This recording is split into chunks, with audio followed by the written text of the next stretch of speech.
माता सीता की रोचक कथा। यह कहानी सीता माता कहती है और श्री राम इसे सुना करते थे। एक दिन श्री राम भगवान को किसी काम के लिए बाहर जाना पड़ गया तो सीता माता कहने लगी कि भगवान, मेरे तो 12 वर्ष के नित्य नियम है कि आप बाहर जाएंगे तो मैं अपनी कहानी किसे सुनाऊंगी। श्री राम ने कहा कि तुम कुएं की पाल पर बैठ जाना और वहाँ जो औरतें पानी भरने आएंगी उन्हें अपनी कहानी सुना देना। सीता माता कुएं की पाल पर जाकर बैठ जाती हैं। एक स्त्री आई। उनने रेशम की जरी साड़ी पहन रखी थी और सोने का घड़ा ले रखा था। सीता माता उसे देखकर कहती है कि बहन, मेरा 12 वर्ष का नित्यनेम सुन लो। पर वह स्त्री बोली कि मैं तुम्हारा नित्यनेम सुनूंगी तो मुझे घर जाने में देर हो जाएगी और मेरी सास मुझसे लड़ेगी। उसने कहानी नहीं सुनी और चली गई। उसकी रेशम जरी साड़ी फट गई, सोने का घड़ा मिट्टी के घड़े में बदल गया। सास ने देखा तो पूछा कि ये किसका दोष अपने सिर लेकर आ गई है। बहू ने कहा कि कुएं पर एक औरत बैठी थी, उसने कहानी सुनने के लिए कहा लेकिन मैंने सुनी नहीं, जिसका यह फल मिला। बहू की बात सुनकर अगले दिन वह साड़ी और घड़ा लेकर सास कुएं में पाल पर गई।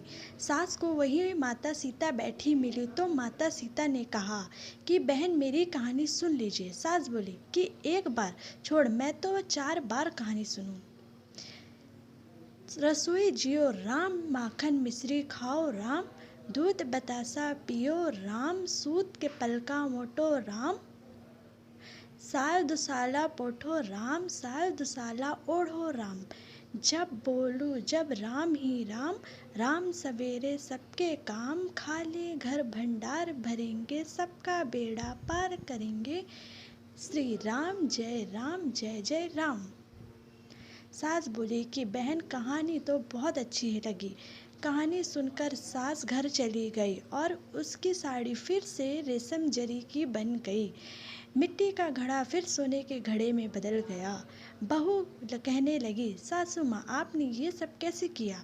सास ने कहा कि बहू, तू दोष लगा के आई थी और मैं अब दोष उतार कर आ रही हूँ।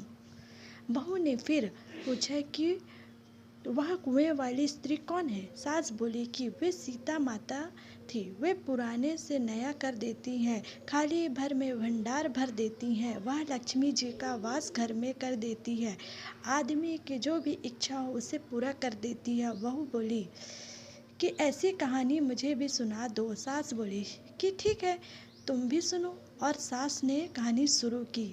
राम आए, लक्ष्मण आए, देश के पुजारी आए, नित्य नेम का नेम ला, आओ राम बैठो राम, तपी रसोई जियो राम, माखन मिश्री खाओ राम, दूध बतासा पियो राम, सूत के पलका मोठो राम, साल दुसाला पोठो राम, साल दुसाला ओढ़ो राम, जब बोलूं जब राम ही राम, राम सवेरे सबके काम, खाली घर भंडार भरेंगे, सबका बेड़ा पार करेंगे, जय राम जय जय राम।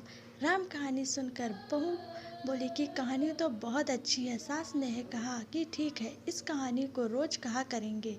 अब सास बहू रोज सवेरे उठती, नहाती धोती और पूजा करने के बाद नित्यनेम की सीता की कहानी कहती। एक दिन उनके यहाँ एक पड़ोसन की औरत आई और बोली कि बहन, जरा सी आँच देना। तो वह बोली कि आँच तो अभी हमने जलाई ही नहीं।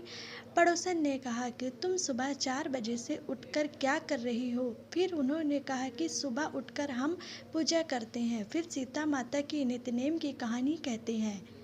पड़ोसन ने उनकी बात सुनकर फिर कहा कि सीता माता की कहानी कहने से तुम्हें क्या मिला। वह बोली, ये कहानी कहने से घर में भंडार भर जाते हैं, सारे काम सिद्ध होते हैं, मन की इच्छा भी पूरी होती है। पड़ोसन कहती है कि बहन, ऐसी कहानी मुझे भी सुना दो। फिर वह बोली कि ठीक है, तुम भी यह कहानी सुन लो।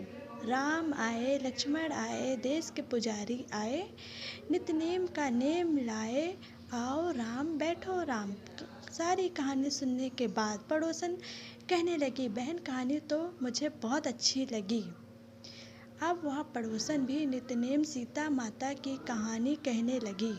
कहानी कहते सीता माता ने पड़ोसन के भी भंडार भर दिए। अब पूरे तो मोहल्ले में नितनेम की कथा चल पड़ी। हर किसी की मनोकामना पूरी होने लगी। हे सीता माता, जैसे आपने उनके भंडार भरे वैसे ही हमारे भी भंडार भरना। कहानी सुनने वाले भी और कहानी कहने वाले के भी। उत्तर प्रदेश, बिहार, हिमाचल प्रदेश और हरियाणा के कुछ क्षेत्रों में आज भी यह कथा सीता जयंती पर चाव से सुनाई जाती है। ऐसी लोक कथा सुनने के लिए मेरे चैनल को सब्सक्राइब कीजिए।